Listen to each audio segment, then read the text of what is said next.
Voilà les concurrentes de ces Oaks qui sont revenus derrière les ailes de l'Autostar. Ça se passe beaucoup mieux, notamment pour l'As Sofias Blush qui est très sage et discipliné lors de cette deuxième tentative. Allez, c'est parti pour le premier groupe 1 de cette journée avec justement l'As Sophia Blush et Eric Eliasson qui tente de prendre le meilleur départ. Mais c'est l'une des fautives également tout à l'heure, le 6 Digital Media qui cette fois est très appliqué et qui vient prendre la tête. Grosse faute du numéro 3 Xenabrick. C'était l'une des favorites de l'épreuve, le numéro 3 Xenabrick qui se retire maintenant de la course. C'est quasiment fini avec le numéro 6 Digital Media qui est en tête pour Stéphane Melander, mais c'est Björn Goop qui est au sulky. Le numéro 5 Fascination qui était donc la favorite finalement au moment du départ et qui se place dans ce sillage. On a donné beaucoup de rythme à l'épreuve pour l'instant avec Digital Media et on reprend progressivement en tête.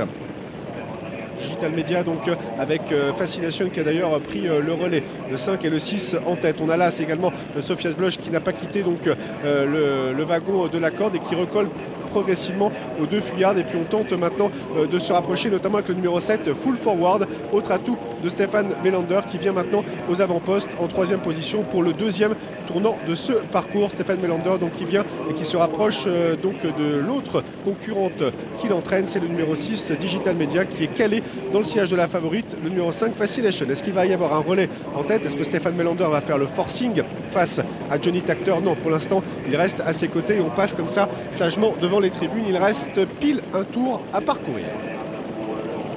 Toujours Fascination et Johnny Tactor qui sont en tête avec Stéphane Melander et le numéro 7 Full Forward qui vient à l'extérieur, qui emmène pour l'instant My Golden qui faisait figure de trouble faite et qui pour l'instant a un parcours sur mesure. Toujours dans ce wagon en deuxième épaisseur, on remarque le numéro 2 Ready Steady Go qui a, ne l'oublions pas, remporté sa batterie, qui va peut-être tenter de venir dans quelques instants avec Kenneth Hockstad, car c'est au milieu de la ligne d'en face et nous y sommes qu'en général les courses se lancent, mais devant on n'attend personne. Fascination qui semble aller assez facilement. Johnny Tactor pour Lars Nilsson qui contrôle pour l'instant l'épreuve. Pas d'attaque plus précise que cela avec Mike Golden qui n'arrive pas à sortir du dos du numéro 7 Full Forward qui est toujours en troisième position, qui enferme un petit peu le numéro 6 Digital Media qui a un parcours sur mesure. Est-ce que Digital Media va réussir à suivre l'accélération progressive dans le dernier tournant de la favorite Fascination? Fascination qui semble maintenant vouloir partir vers une nouvelle victoire, elle qui accumule les victoires. Ce serait la cinquième peut-être dans maintenant 300 mètres. Ça va bien pour Johnny Tactor qui pour l'instant sollicite de la voie. Il a pris 3-4 sulky d'avance sur le reste du peloton. A priori personne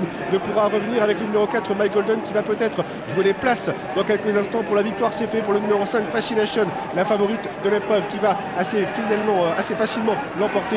Le 5 Fascination qui l'emporte devant l'As qui aura fait un bon retour, Sofias Blush, et également le numéro 4 Mike Golden qui doit accrocher la troisième place. On déterminera la quatrième place dans quelques instants car elles étaient nombreuses.